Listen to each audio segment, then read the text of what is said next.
JNB news देख रहे ਸਾਰੇ ਦਰਸ਼ਕਾਂ ਦਾ ਮੈਂ ਕੋਮਲ ਕਪੂਰ ਸਵਾਗਤ ਕਰਦੀ ਹਾਂ। ਸੰਬੰਧਿਤ ਵਿਭਾਗਾਂ ਨਾਲ ਵਿਚਾਰ ਵਟਾਂਦਰੇ ਉਪਰੰਤ ਸਰਕਾਰੀ ਕਰਮਚਾਰੀਆਂ ਦੀ ਸ਼ਿਕਾਇਤਾਂ ਤੇ ਨਿਪਟਾਰੇ ਲਈ ਸਭ ਕੋਸ਼ਿਸ਼ਾਂ ਕਰਨ ਦਾ ਭਰੋਸਾ ਦਿੰਦੇ ਹੋਏ ਪੰਜਾਬ ਦੇ ਮੁੱਖ ਮੰਤਰੀ ਕੈਪਟਨ ਅਮਰਿੰਦਰ ਸਿੰਘ ਨੇ ਸੂਬੇ ਦੇ ਹੜਤਾਲ ਉੱਤੇ ਗਏ ਸਰਕਾਰੀ ਕਰਮਚਾਰੀਆਂ ਨੂੰ ਲੋਕਾਂ ਦੇ ਦਰਪੇਸ਼ ਔਂਕੜਾਂ ਤੇ ਮੱਦੇਨਜ਼ਰ ਆਪਣੀ ਹੜਤਾਲ ਵਾਪਸ ਲੈਣ ਦੀ ਅਪੀਲ ਕੀਤੀ ਹੈ। ਤੇ ਸਰकारी बुलारे ने जानकारी देते हुए दस्सिया कि सूबा सरकार ने हड़ताली मुलाजमां नूं मंगां उत्ते नज़रशानी करन लई अफसरां दी एक कमेटी बुलाई सी, जिस विच मीटिंग विच यह फैसला किया गया कि अंतर विभाग ते विभाग दे अंदरूनी मामलिਆਂ ਨਾਲ संबंधित कुछ मंगां दा निपटारा पर्सनल वित्त विभागां दे नाल सलाह मशवरे उपरंत किया जाएगा।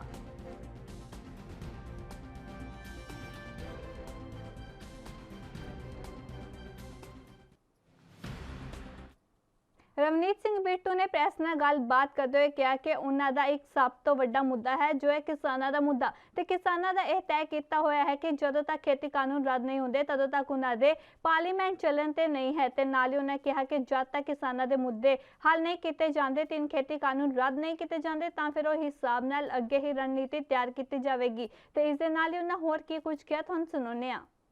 देखो अभी जॉइंट सेक्रेटरी सिक्योरिटी हैं जो पार्लियामेंट के वो आए थे। एक ही सबसे बड़ा मुद्दा है हमारा, वो है किसानों का मुद्दा।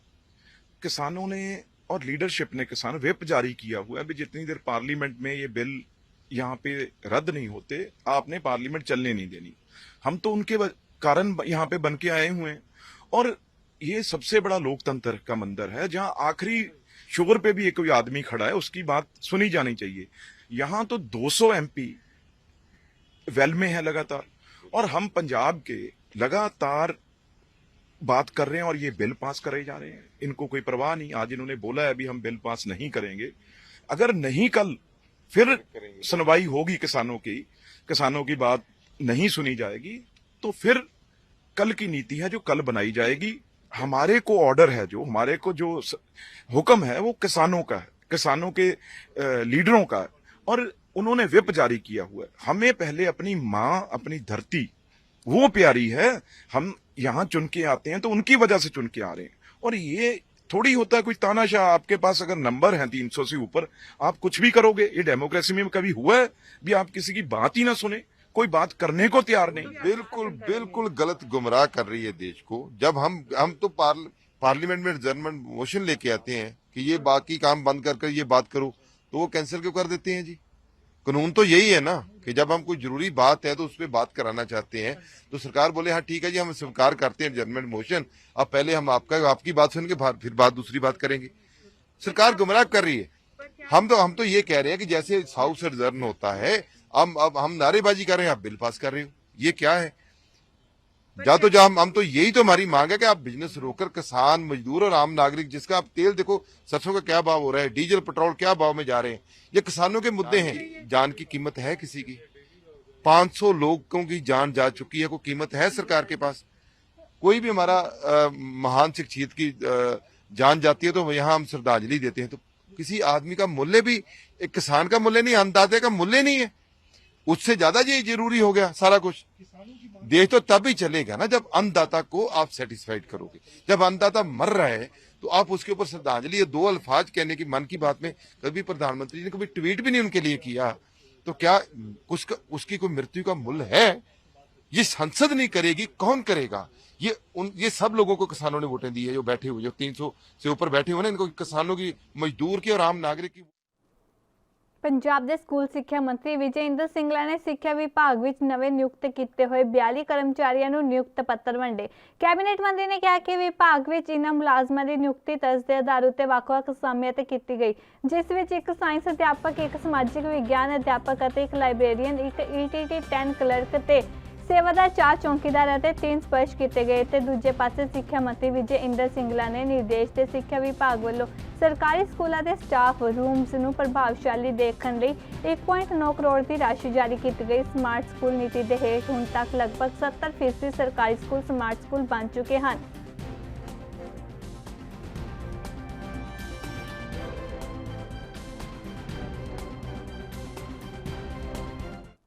पंजाब के मुख्यमंत्री कैप्टन अमरिंदर सिंह ने भारत विच जर्मन ते ਰਾਜਦੂਤ ਵਲਟਰ ਤੇ ਇਟਲਿੰਡਰਨਸ ਵਿੱਚ ਪ੍ਰਮੁੱਖ ਖੇਤਰਾਂ ਵਿੱਚ ਨਿਰਦੇਸ਼ ਲਈ ਦਿਖਾਈ ਦਿਲਚਸਪੀ ਲਈ ਉਹਨਾਂ ਨੂੰ ਆਪਣੀ ਸਰਕਾਰ ਵੱਲੋਂ ਪੂਰਨ ਸਹਿਯੋਗ ਦੇਣ ਦਾ ਭਰੋਸਾ ਦਿੱਤਾ।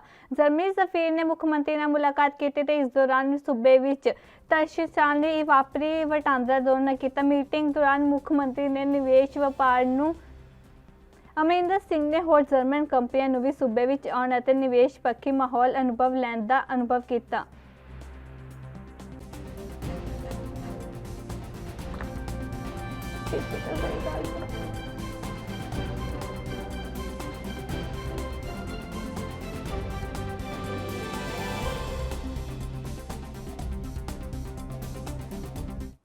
ਸ਼੍ਰੋਮਣੀ ਅਕਾਲੀ ਦਲ ਤੇ ਬਹੁਜਨ ਸਮਾਜ ਪਾਰਟੀ ਦੁਆਰਾ ਸੰਸਦ 'ਚ ਲਗਾਤਾਰ ਖੇਤੀ ਕਾਨੂੰਨਾਂ ਖਿਲਾਫ ਵਿਰੋਧ ਪ੍ਰਦਰਸ਼ਨ ਕੀਤਾ ਜਾ ਰਿਹਾ ਹੈ। ਇਸ ਮੌਕੇ ਬਸਪਾ ਸਾਂਸਦ ਰਿਤੇਸ਼ ਪਾਂਡੇ ਨੇ ਕਿਹਾ ਕਿ ਬਹੁਜਨ ਸਮਾਜ ਪਾਰਟੀ ਹਮੇਸ਼ਾ ਆਪ ਗਰੀਬ ਤੇ ਲੋਕਾਂ ਦੇ ਨਾਲ ਖੜੀ ਹੈ। ਇਸ ਦੇ ਨਾਲ ਹੀ ਉਹਨੇ ਕਿਹਾ ਕਿ ਸਰਕਾਰ ਜਾਣ-ਬੁੱਝ ਕੇ ਸਦਨ ਨਹੀਂ ਚਲਾ ਰਹੀ। ਇਸ ਮੌਕੇ ਅਕਾਲੀ ਦਲ ਤੇ ਸਾਂਸਦ ਸੁਖਬੀਰ ਸਿੰਘ ਬਾਦਲ ਨੇ ਕਿਹਾ ਕਿ ਸਰਕਾਰ ਕਿਸੇ ਦੀ ਗੱਲ ਨਹੀਂ ਸੁਣ ਰਹੀ। ਦੇਸ਼ 'ਚ ਮਹਿੰਗਾਈ ਦਿਨ-ਬ-ਦਿਨ ਵੱਧਦੀ ਜਾ ਰਹੀ ਹੈ। ਦੇਸ਼ ਗਰੀਬ ਹੋ ਰਿਹਾ ਹੈ ਪਰ ਸਰਕਾਰ ਸਿਰਫ ਅੰਬਾਨੀ ਅੰਡਾਨੀਆਂ ਨੂੰ ਫਾਇਦਾ ਪਹੁੰਚਾ ਰਹੀ है।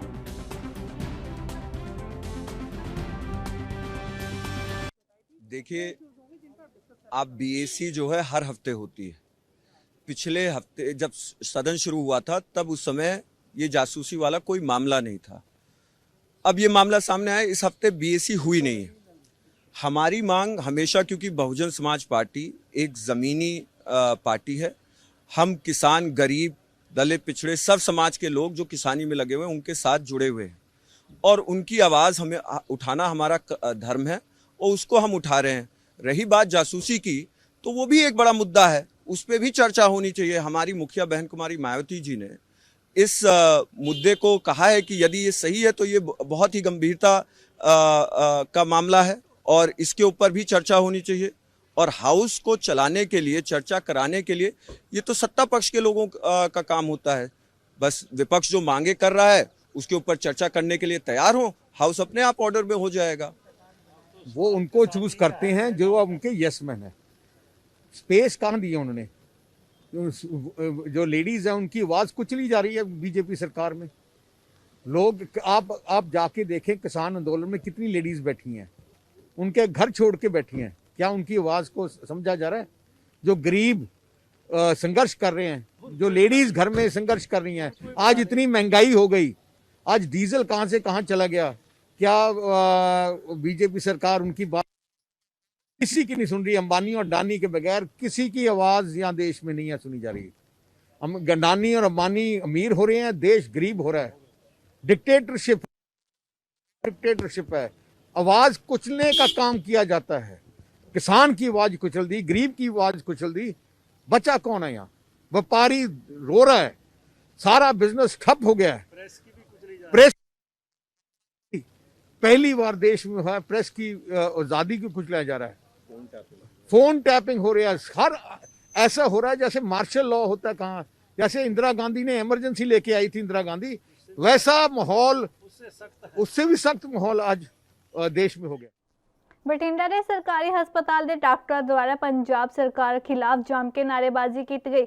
ਇਸ ਸੰਬੰਧੀ ਜਾਣਕਾਰੀ ਦਿੰਦੇ ਹੋਏ ਡਾਕਟਰਾਂ ਨੇ ਦੱਸਿਆ ਕਿ ਪਿਛਲੇ ਕਾਫੀ ਲੰਬੇ ਸਮੇਂ ਤੋਂ ਉਹ ਲਗਾਤਾਰ ਪੰਜਾਬ ਸਰਕਾਰ ਦੇ ਖਿਲਾਫ ਸੰਘਰਸ਼ ਕਰ ਰਹੇ ਹਨ ਪਰ ਸਰਕਾਰ ਦੇ ਕਾਨੂੰਨ ਉੱਤੇ ਜੂ ਤੱਕ ਨਹੀਂ ਸਰਕ ਰਹੀ, ਜਿਸ ਕਰਕੇ ਉਹਨਾਂ ਨੇ ਸਿਵਲ ਹਸਪਤਾਲ 'ਚ ਬਠਿੰਡਾ ਪੈਰਲਲ OPD ਪਰ ਸਰਕਾਰ ਖਿਲਾਫ ਵਿਰੋਧ ਪ੍ਰਦਰਸ਼ਨ ਕੀਤਾ। ਉਹਨਾਂ ਨਾਲ ਕਿਹਾ ਜੇਕਰ ਸਰਕਾਰ ਨੇ ਸਾਡੀ ਮੰਗ ਨਾ ਮੰਨੀ ਤਾਂ ਆਉਣ ਵਾਲੇ ਸਮੇਂ ਵਿੱਚ ਸੰਘਰਸ਼ ਤੇਜ਼ ਕੀਤਾ ਜਾਵੇਗਾ।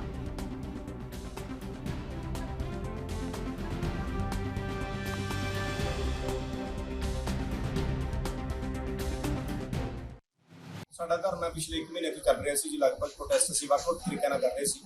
ਜਿਹਦੇ ਵਿੱਚ ਮੇਨ ਧਰਨਾ ਅਸੀਂ ਚੰਡੀਗੜ੍ਹ ਕੀਤਾ ਸੀਗਾ, ਜਿਹਦੇ ਵਿੱਚ ਸਾਡੇ ਸਿਹਤ ਮੰਤਰੀ ਸਾਹਿਬ ਨੇ ਸਾਨੂੰ ਆ ਕੇ ਭਰੋਸਾ ਦਿਵਾਇਆ ਕਿ ਫਰਾਈਡੇ ਤੱਕ, ਸ਼ੁੱਕਰਵਾਰ ਤੱਕ ਤੁਹਾਡਾ ਕੰਮ ਹੋ ਜਾਏਗਾ। ਤਾਂ ਉਹਨਾਂ ਦੇ ਮੱਦੇਨਜ਼ਰ ਹੁਣ ਵੇਲੇ ਇੱਕ ਛੋਟੇ ਜਿਹੇ ਬ੍ਰੇਕ ਦਾ ਤੇ ਮਿਲਦੇ ਹਾਂ ਬ੍ਰੇਕ ਤੋਂ ਬਾਅਦ।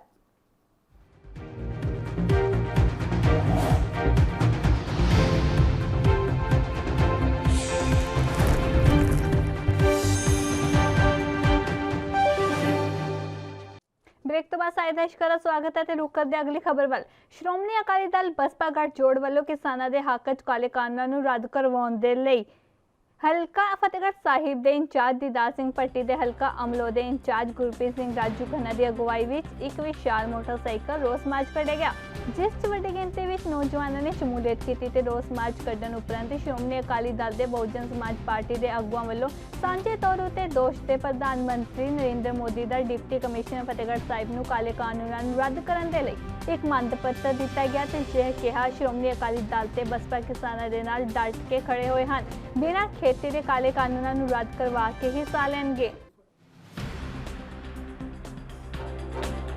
ਕਾਲੇ ਕਾਨੂੰਨ ਰੱਦ ਕਰਨ ਸੰਬੰਧੀ ਰਾਸ਼ਟਰਪਤੀ ਨੂੰ ਮੰਗ ਪੱਤਰ ਦੇਣਾ through deputy commissioner Fatehgarh Sahib ਦੇ ਮੰਗ ਪੱਤਰ ਤੇ ਜਾ ਰਿਹਾ। ਵਰਕਰ ਬਹੁਤ ਭਾਰੀ ਜੋਸ਼ ਆ ਉਤਸ਼ਾਹ ਅਕਾਲੀ ਬਸਪਾ ਦੇ ਵਿੱਚ ਉਹ ਮੋਟਰਸਾਈਕਲ ਤੇ ਗੱਡੀਆਂ ਦੇ ਕਾਫਲੇ ਦੇ ਰੂਪ ਵਿੱਚ ਰੋਸ ਪ੍ਰਦਰਸ਼ਨ ਕਰ ਰਹੇ ਆ ਅਤੇ ਮੰਗ ਪੱਤਰ ਦੇ ਕੇ ਇਹ ਤਿੰਨੇ ਕਾਲੇ ਕਾਨੂੰਨ ਰੱਦ ਕਰਨ ਬਾਰੇ ਇਹ ਸਿਫਾਰਿਸ਼ ਕਰ ਰਹੇ ਆ ਤੇ ਨਿਖੇਧੀ ਕਰਦੇ ਆ। ਸਾਡੇ 500 ਤੋਂ ਵੱਧ ਸਾਡੇ ਭਰਾ ਸ਼ਹੀਦ ਹੋ ਗਏ ਬਾਰਡਰ ਦੇ ਉੱਪਰ ਤੇ ਮੋਦੀ ਸਰਕਾਰ ਦੇ ਯੂਨੀ ਸਰਕੀ ਕੰਮ ਤੇ ਨਾ ਹੀ ਉਹਦਾ ਕੋਈ ਇੱਕ ਸ਼ਹੀਦ ਹੋਏ ਪਰਿਵਾਰ ਨੂੰ ਰਾਸਤਾ ਦਿੱਤਾ, ਨਾ ਕੋਈ ਨੌਕਰੀ ਨਾ ਕੋਈ ਮੁਆਵਜ਼ਾ ਦਿੱਤਾ ਗਿਆ।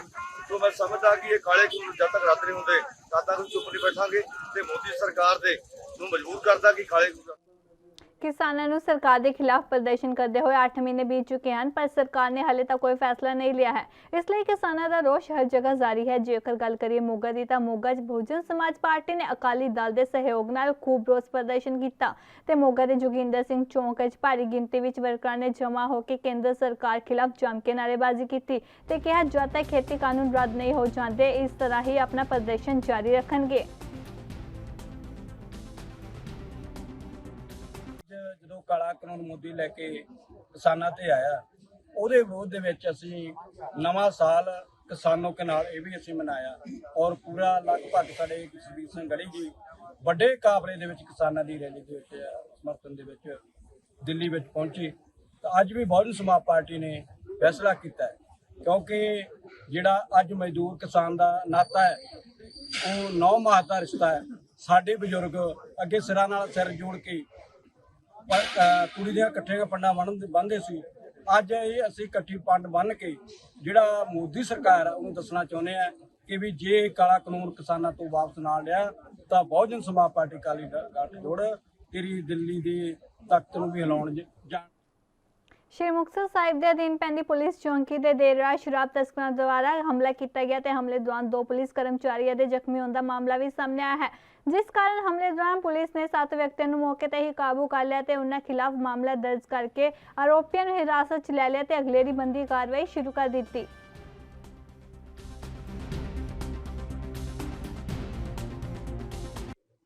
ਐਕਚੁਅਲ ਦੇ ਵਿੱਚ ਰੇਡ ਕੀਤੀ ਗਈ ਸੀਗੀ ਚੌਕੀ ਦੋਦਾ ਵੱਲੋਂ।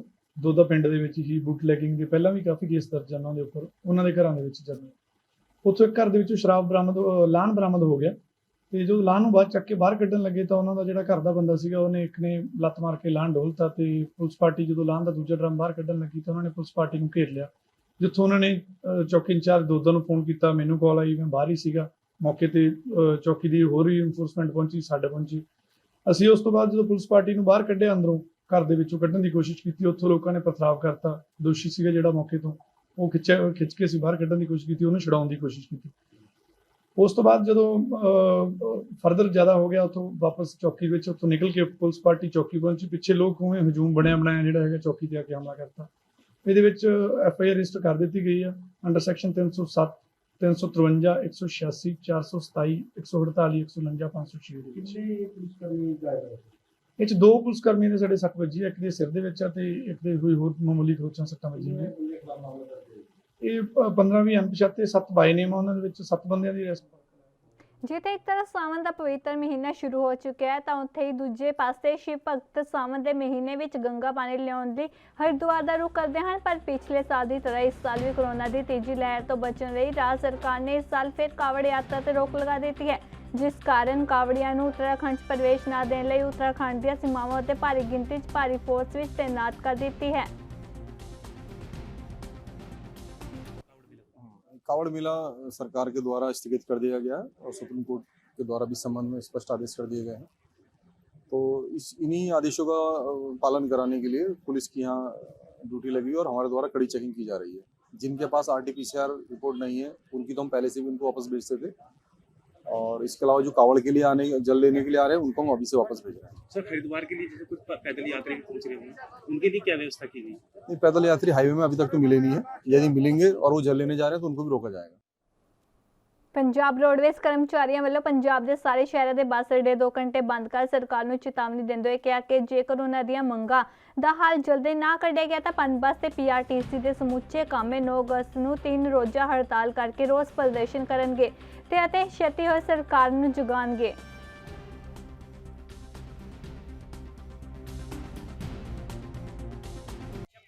ਅੱਜ 2 ਘੰਟਿਆਂ ਦੀ ਸਟ੍ਰਾਈਕ ਕਰ ਰਹੇ ਹਾਂ, ਅੱਡੇ ਬੰਦ ਕਰਕੇ ਰੋਸ ਮੁਜ਼ਾਹਰਾ ਕਰ ਰਹੇ ਹਾਂ।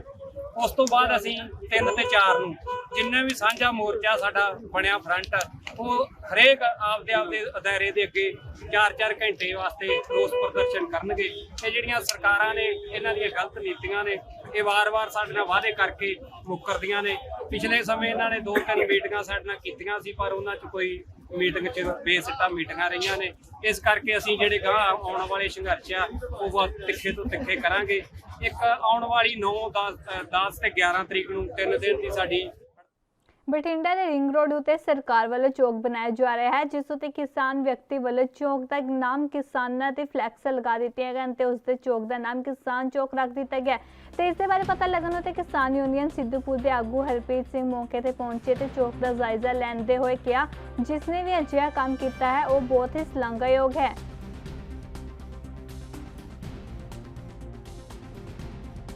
ਸਿੱਧੂਪੁਰ ਤੋਂ ਬਿਲੋਂਗ ਕਰਦੇ ਜਿਹੜਾ ਇਹ ਚੌਂਕ ਹੈ, ਇਹ ਸਾਡੇ ਕਿਸੇ ਵੀਰ ਨੇ ਮਰੀ ਜ਼ਮੀਰ ਵਾਲੇ ਲੋਕਾਂ ਨੂੰ ਜਗਾਉਣ ਲਈ ਇਹ ਜਾਗਦੀ ਜ਼ਮੀਰ ਦਾ ਸਬੂਤ ਦਿੱਤਾ ਹੈ। ਤਾਂ ਇਹ ਸਾਡਾ ਹੱਕ ਬਣਦਾ, ਕਿਉਂਕਿ ਚੌਂਕ ਹੈ ਜਿਹੜੇ ਉਹ ਹਮੇਸ਼ਾ ਯਾਦਗਾਰਾਂ ਉਹਨਾਂ ਦੀਆਂ ਬਣਾਈਆਂ ਜਾਂਦੀਆਂ ਜਿਹੜੇ ਕੋਈ ਸ਼ਹੀਦ ਹੈ, ਕੌਮ ਦਾ ਸਰਮਾਇਆ ਹੈ।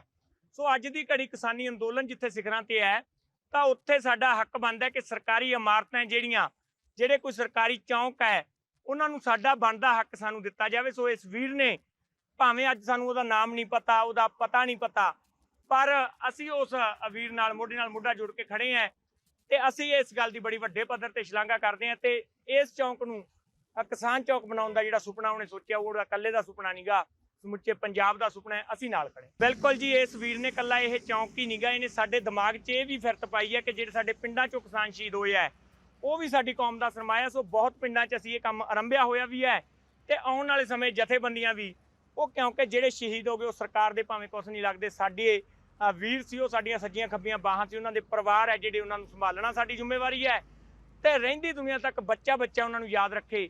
ਇਸ ਲਈ ਯਾਦਗਾਰ ਬਣਾਉਣੀ ਹੈ ਜਿਹੜੀ ਉਹ ਜ਼ਰੂਰੀ ਹੈ ਤੇ ਬਣਾਓ। ਗੁਰਦਾਸਪੁਰ ਦੇ ਸਰਹੱਦੀ ਹਲਕਾ ਡੇਰਾ ਬਾਬਾ ਨਾਨਕ ਵਿਖੇ ਬਣੇ ਕਰਤਾਰਪੁਰ ਕੋਰੀਡੋਰ 'ਚ ਜਿੱਥੇ ਕੇਂਦਰ ਸਰਕਾਰ ਦੇ ਖੋਖਲੇ ਵਾਅਦਿਆਂ ਤੋਂ ਤੰਗ ਆ ਕੇ ਸੰਯੁਕਤ ਕਿਸਾਨ ਮੋਰਚੇ ਦੇ ਬੈਨਰ ਹੇਠ ਕਿਸਾਨਾਂ ਨੂੰ ਕਰਤਾਰਪੁਰ ਕੋਰੀਡੋਰ ਦੇ ਮੁੱਖ ਗੇਟ ਦੇ ਸਾਹਮਣੇ ਅਣਮਿੱਥੇ ਸਮੇਂ ਲਈ ਧਰਨਾ ਸ਼ੁਰੂ ਕਰ ਦਿੱਤਾ ਹੈ ਤੇ ਉਹਨਾਂ ਐਲਾਨ ਕੀਤਾ ਹੈ ਕਿ ਜਦ ਤੱਕ ਉਹਨਾਂ ਦਾ ਹੱਕ ਨਹੀਂ ਮਿਲਦਾ ਉਹਨਾਂ ਦਾ ਸੰਘਰਸ਼ ਇਸ ਤਰ੍ਹਾਂ ਹੀ ਅਣਮਿੱਥੇ ਸਮੇਂ ਲਈ ਜਾਰੀ ਰਹੇਗਾ।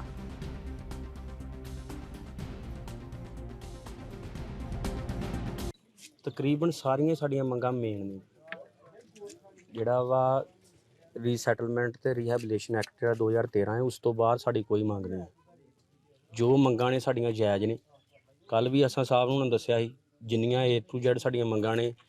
ਫਸਟ ਮੰਗ ਇਹ ਆ ਜੀ ਵੀ ਕਰਤਾਰ ਪਹਿਲੇ ਨੰਬਰ ਤੇ ਜਿਹੜੇ ਸ਼ਰਧਾ ਦੇ ਵਾਸਤੇ ਕਰਤਾਰਪੁਰ ਸਾਹਿਬ ਖੋਲ੍ਹਿਆ ਆਪਾਂ, ਠੀਕ ਹੈ ਜੀ, ਬਿਨਾਂ ਸ਼ਰਤ ਤੋਂ। ਜੇਕਰ ਇਹੋ ਹੀ ਨੈਸ਼ਨਲ ਹਾਈਵੇ ਜਿਹੜਾ ਕਰਤਾਰਪੁਰ ਦੀ ਜਗ੍ਹਾ ਤੇ ਗੁਰਦਾਸਪੁਰੋਂ ਅੰਮ੍ਰਿਤਸਰ ਵਾਸਤੇ ਖੁੱਲ੍ਹਣਾ ਹੁੰਦਾ, ਫਿਰ ਅਸੀਂ ਆਪਣਾ ਪ੍ਰੋਟੈਸਟ ਕਰਦੇ, ਫਿਰ ਦੱਸਦੇ ਵੀ ਅਸੀਂ ਕਿਸਾਨ ਜਿਹੜੇ ਨੇ ਇਹ ਬਾਰਡਰ ਦੇ ਕਿਸਾਨ ਨੇ, ਇਹ ਇਕੱਲੇ ਕਿਸਾਨ ਘਰ 'ਚ ਬਹਿ ਕੇ ਰੱਬ ਦਾ ਨਾਂ ਲੈਣ ਵਾਲੇ ਨਹੀਂ ਆ। ਇਹ ਉਹ ਕਿਸਾਨ ਨੇ ਜਿਨ੍ਹਾਂ ਨੇ ਪਾਕਿਸਤਾਨ ਦੇ ਨਾਲ ਮੱਥਾ ਲਾਇਆ, ਜਿੰਨੀਆਂ ਜੰਗਾਂ ਦੀਆਂ ਮਾਰਾਂ ਇਹਨਾਂ ਝੱਲੀਆਂ, 84 ਦੀ ਮਾਰ। ਜਗਰਾਉਂ ਦੀ ਰਹਿਣ ਵਾਲੀ 28 ਸਾਲ ਦੀ ਰਮਨਦੀਪ ਕੌਰ ਨੇ ਆਪਣੇ ਸਹੁਰੇ ਪਿੰਡ ਝੰਡਿਆਲਾ ਵਿੱਚ ਜ਼ਿਲ੍ਹਾ ਭੇਦਭਰ ਹਾਲਾਤ ਵਿੱਚ ਮੌਤ ਹੋ ਗਈ ਹੈ, ਜਿਸ ਦੇ ਚਲਦਿਆਂ ਉਸ ਨੂੰ ਜਗਰਾਉਂ ਦੇ ਸਿਵਲ ਹਸਪਤਾਲ ਲਿਆਂਦਾ ਗਿਆ, ਪਰ ਡਾਕਟਰ ਨੇ ਉਸ ਨੂੰ ਮ੍ਰਿਤਕ ਕਰਾਰ ਦਿੱਤਾ। ਮ੍ਰਿਤਕ ਦੇ ਪਰਿਵਾਰਕ ਮੈਂਬਰਾਂ ਨੇ ਆਪਣੀ ਲੜਕੀ ਨੂੰ ਕਤਲ ਕਰਨ ਦੇ ਇਲਜ਼ਾਮ ਉਸ ਦੇ ਸਹੁਰੇ ਪਰਿਵਾਰ ਉੱਤੇ ਲਗਾਏ ਹਨ ਤੇ ਪੁਲਿਸ ਨੇ ਇਸ ਮਾਮਲੇ ਵਿੱਚ ਲੜਕੀ ਦਾਜ ਦਹੇਜ ਲਈ ਤੰਗ ਪਰੇਸ਼ਾਨ ਕਰਨ ਤੇ ਉਸ ਨੂੰ ਜਾਨੋਂ ਮਾਰਨ ਦੀ ਕਾਰਵਾਈ ਕਰਨ ਦੀ ਵੀ ਮੰਗ ਕੀਤੀ ਹੈ। ਇਸ ਮੌਕੇ ਪੁਲਿਸ ਦੇ ਸਾਹਮਣੇ ਕਾਫੀ ਹੰਗਾਮਾ ਹੋਇਆ ਤੇ ਪੁਲਿਸ ਤੇ ਲੜਕੀ ਪਰਿਵਾਰ ਵਾਲਿਆਂ ਨੇ ਸ਼ਾਂਤ ਕਰਦਿਆਂ ਉਸ ਨੂੰ ਸਹੁਰੇ ਪਰਿਵਾਰ ਤੇ ਮਾਮਲਾ ਦਰਜ ਕਰਕੇ ਲੜਕੀ ਦੇ ਪੋਸਟਮਾਰਟਮ ਕਰਵਾਇਆ ਗਿਆ ਤੇ ਜਲਦੀ ਉਸ ਦੇ ਸਹੁਰੇ ਪਰਿਵਾਰ ਨੂੰ ਕਾਬੂ ਕਰਨ ਦੀ ਵੀ ਗੱਲ ਕੀਤੀ।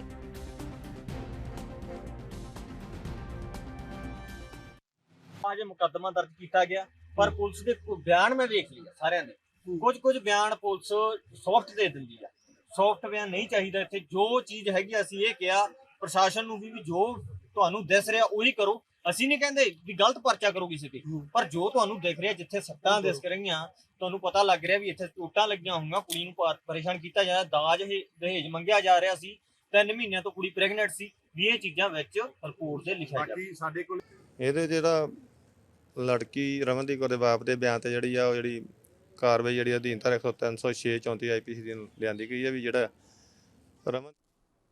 ਅੱਜ ਦੇ ਬੁਲੇਟਿਨ 'ਚ ਫਿਲਹਾਲ ਮੇਨਾ ਇੰਨਾ ਹੀ। ਤੁਸੀਂ ਬਣੇ ਰਹੋ ਐਨਬੀ ਨਿਊਜ਼ ਦੇ ਨਾਲ ਤੇ ਮੈਨੂੰ ਜੇ ਇਜਾਜ਼ਤ। ਧੰਨਵਾਦ।